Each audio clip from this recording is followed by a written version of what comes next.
Assalamualaikum warahmatullahi wabarakatuh. Saya Nuraudatul Jana dengan NIM 1104201129 akan mempresentasikan hasil kerja saya yaitu ujian CLO 4. Di CLO 4 ini terdapat sebuah soal di mana dilakukan pencatatan secara berkala kecepatan sebuah mobil yang sedang menempuh perjalanan dari Bandung menuju Jakarta. Pencatatan dilakukan setiap 15 menit. Mobil berangkat pada pukul 7 dan tiba pada pukul 9.30. Untuk soal yang pertama, diminta menampilkan keseluruhan data yang diperoleh dalam bentuk tabel dan grafik. Di sini saya sudah membuat tabelnya di mana pencatatan dilakukan setiap 15 menit, sehingga 15 menit menjadi hampirannya. Namun saya mengubahnya dalam bentuk jam karena kecepatannya dalam bentuk kilometer per jam, sehingga nilai hampirannya menjadi 0,25. Nah, untuk grafiknya terlihat bahwa pada pukul 7 kecepatannya 80 km per jam hingga pukul 7.30 atau dalam 30 menit pertama. Nah, kemudian pada pukul 7.45 mobil ini mengalami perlambatan atau mengalami perubahan kecepatan menjadi 40 sehingga grafiknya menurun, dan pada pukul 8 mobil ini berhenti sehingga grafiknya terus menurun hingga titik 0. Mobil ini berhenti hingga pukul 8.30 sehingga grafiknya tetap konstan di nilai 0 hingga pukul 8.30. Kemudian mobil ini kembali jalan dengan kecepatan 50 km per jam di pukul 8.45.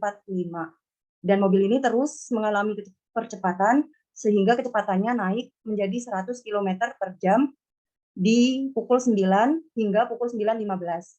Kemudian mobil ini berhenti lagi atau tiba pada pukul 9.30 dan kecepatannya kembali menurun. Selanjutnya nomor 2, tentukan jarak tempuh dari Bandung ke Jakarta. Seperti yang kita tahu, metode numerik merupakan metode pendekatan, di mana untuk mencari jarak tempuh di soal ini, kita dapat menggunakan integrasi. Integrasi itu sendiri ada Newton Cotes dan Piast. Dari berbagai metode yang ada, saya memilih metode trapesium karena menurut saya yang paling akurat.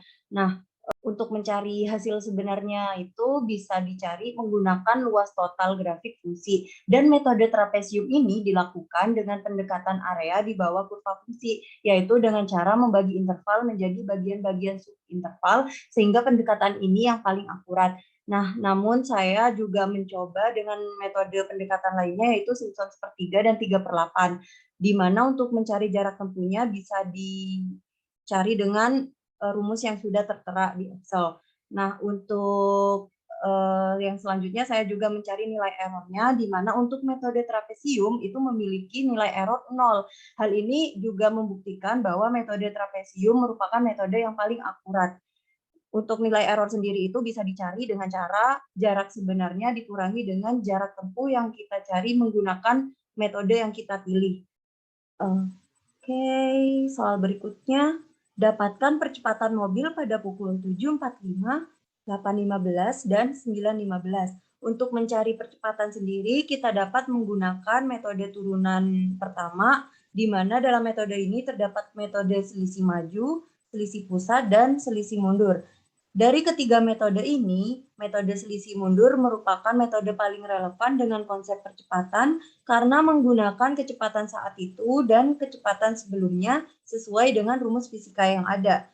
Namun di sini saya tetap mencoba menggunakan metode selisih maju dan selisih pusat juga, di mana untuk mencarinya kita dapat menggunakan rumus turunan pertama sesuai dengan metode yang kita gunakan seperti yang tertera di Excel.